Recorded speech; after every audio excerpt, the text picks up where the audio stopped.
J Jinx! Truck stop!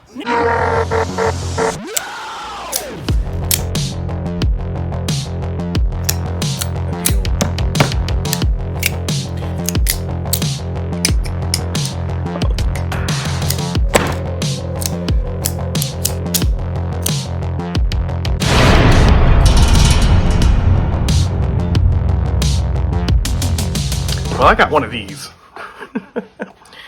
The Swisstech Wurdig. This is a knife that has taken the online knife enthusiast community by storm. It just kind of appeared out of nowhere, and then everyone got one. To the point that it was almost a meme in a way. You had people posting a photo of it in their hand and like, hey, I did the thing. Did I do it right? I got the thing. And anyway, this is that knife. So it's a new product for 2023. There's a few other models that they also came out with. Well, one of them's a fixed blade knife. There's a couple of flippers that look kind of like this. And then there's a third one that looks a bit weird. I'll flash some photos up. I felt compelled to get this knife. I stopped at a Walmart that I hadn't really been to before recently. I was just kind of out of the way a little bit, and I hit the jackpot. I was looking for this knife, and I found like half a dozen or more Ozark Trail knives that I didn't have before, and so I'm going to make that video later. This one is going to be about the Wurdig streamlined flipper knife, the perfect mid-sized folder. Now I'm going to be a little nitpicky as I open this thing up and check it out and give my first impressions, because it is in the $30 price point. Actually, that was the price, $30. And there is a lot of competition in that regime.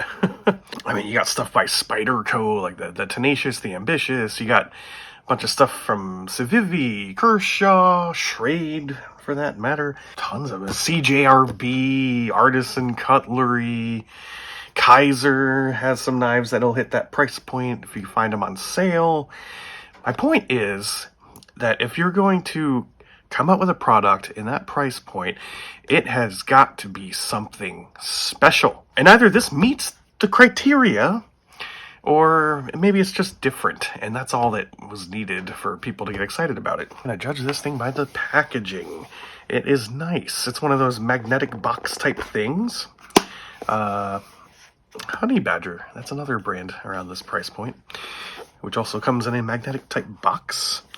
The packaging informs us that it's made of AUS 8 steel. I feel like that steel is starting to have a little bit of a resurgence. People are starting to appreciate it more.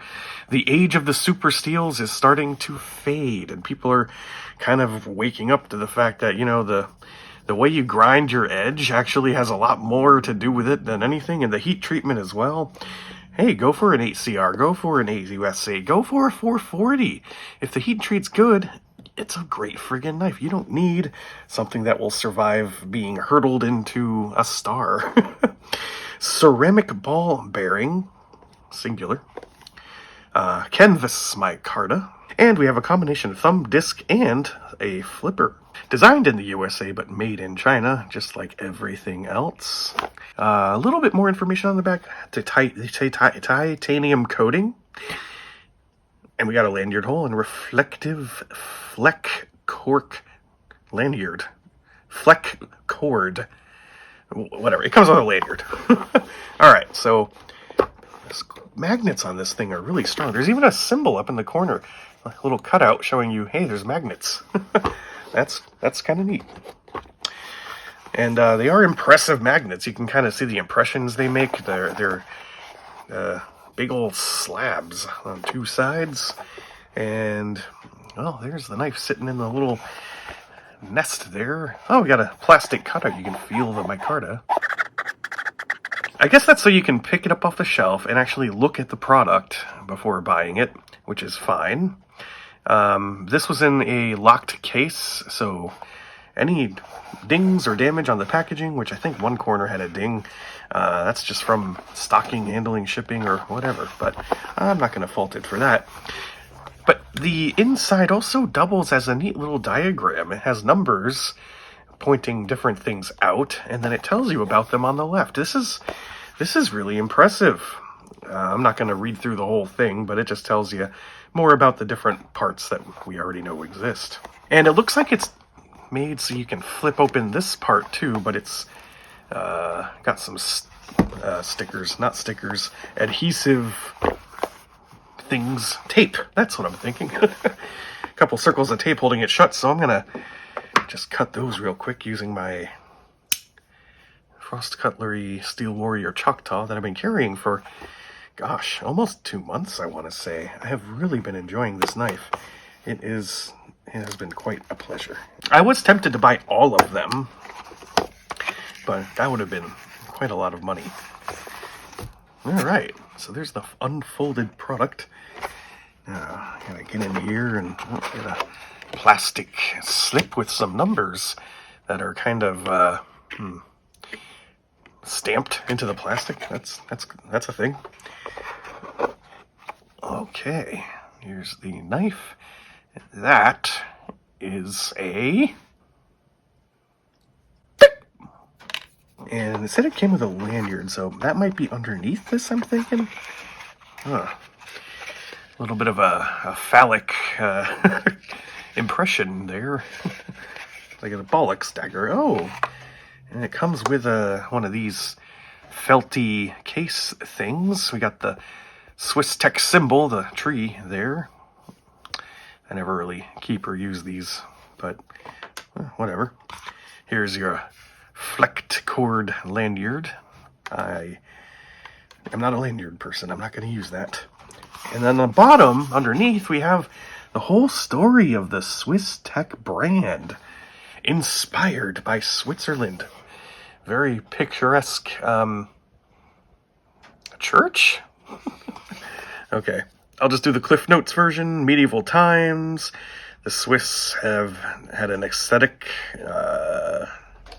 known for precision. It was heritage that inspired the engineer, which was a Swiss-American named Larry Legg, to start a tool company, Swisstech, out of Ohio, in his garage in 1994. The products are useful and beautiful. They honor the Swiss name, with the belief that tools must be more than functional. They should be objects of desire. This is a poem. This is Ode to My Knife. I like it. You know what's great about packaging like this is that it's like... It makes such a great stocking stuffer style of gift. There is a ribbon up here. I thought maybe you'd pull it, but that's actually to hang it, maybe. I don't know. Packaging, A+. 10 out of 10. It even gave you a nice little rundown of Swisstech philosophy and history. Now we talk about the knife. Well, the titanium coating makes it kind of gray. That's a look for sure. I prefer satin. There's no real reason to coat AUS 8 with titanium, I don't think, unless you're going to work in really salty areas. We got the Swisstech logo on the back of the pivot screw there, and the pivot screw looks like T10 maybe. We have a deep ride pocket clip, nothing recessed. Anodized red accent hardware, that's the lanyard hole, and the thumb disc, that's a neat look. A little bit Christmassy in a way, with the green micarta. I do own a couple of other knives that are made from canvas micarta, and I think it actually is a great material. It is quite rough from, the canvas. One thing to be wary of is that as it wears, it gets a little bit of a fuzzy look. You can kind of see that on the edges there. So that's going to happen at some point over years of use. The pocket clip is tip up only and reversible, so they got that covered. It is liner locked, and that felt pretty smooth closing. So let's just open it and close it a few times just to get the factory grease moving a little bit. I try not to judge a knife on the first time you deploy it because, it's been sitting in the package for a while. That is quite smooth. That's the bearings. Let's have a look at the centering. Looks good. We'll try the thumb disc. It works fine. That's not something I'm that used to. So I might need to just get a feel for it. Or maybe it is a problem because it is so close. Like there is a cutout there, but there's not a lot of real estate to make purchase on it. So that's why I'm kind of having trouble with it. No big deal. I actually prefer the flipper tabs, but obviously the deployment is just fine. And so is the lockup. Yeah, or is it? It is right on the edge of acceptability, actually. That is, Am I crazy, or should that go a little bit further in? It's just kind of right on the edge of the bottom of that blade there. And it keeps going to the same spot. That's kind of what really matters. I'm just not used to seeing a lockup that far to the left. We've got one of the tiniest barrel spacers I've ever seen. What is that? Are they just going for like a minimalist design? Why is that spacer in that position even? That's kind of odd. Like they don't even need that thing there. They got the lanyard thing to space it out in the back, and they got the pivot screw to space it in the front. I wonder if that was a last minute addition because of some kind of like discovery after producing a few of them or something. You know what I mean? Like they had a prototype and they're like, mass produce it. And they're like, yeah, it's flexing too much. It's cracking the micarta. I don't know. That's such an odd little tiny thing in there. Comfort wise, it's okay. It's okay. I don't feel any hot spots. I can see myself cutting a lot with this, and it's just fine. I have felt comfier ones. For just such a simple geometric design with this little bit of a cutout here. That usually works pretty well comfort wise. There's not much to it. But just the little bit of contouring that so many other knives have helps make it feel better in the hand. So I knock it just a tick. I don't know. I'm just compare it to the Choctaw, which is kind of the exaggerated version. Like this is super comfortable for me. But anybody with a bigger or a smaller or less pudgy hand might not think so. So I don't know. Maybe this is just one of those things where it's a one size fits all, pretty okay. The tension on the pocket clip is